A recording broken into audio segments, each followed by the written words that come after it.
మన్యం జిల్లా పార్వతీపురం కాన్స్టిట్యున్సీ.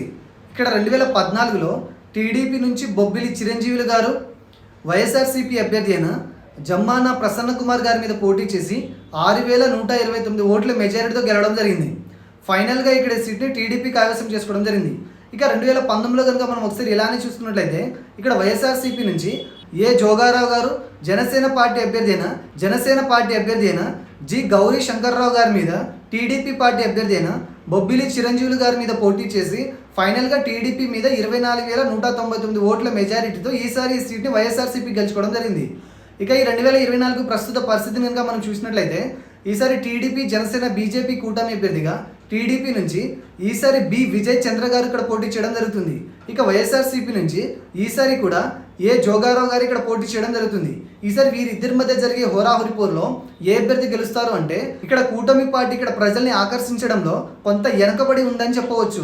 ఫైనల్గా ఈసారి కూడా ఇక్కడ ప్రజలు వైఎస్ఆర్సీపీ ఇచ్చే పథకాలకే కట్టుబడి వైఎస్ఆర్సీపీ అభ్యర్థిని కొంత ఎడ్జ్లోనైనా అంటే అతి స్వల్ప మెజారిటీతో అయినా గెలిపించే అవకాశం కనబడుతుంది. మన అంచనా ప్రకారం కాకుండా కొన్ని ముఖ్య సర్వేలను పరిగణనలు తీసుకుని పరిశీలించినా కూడా ఇక్కడ మళ్ళీ వైసీపీ వచ్చే అవకాశం ఎక్కువగా ఉందని తెలుస్తుంది. కానీ గెలుపు అన్నది కొత్తగా ఈసారి పోలవబోయే యువత ఓట్ల మీద కూడా ఆధారపడి ఉంటుంది.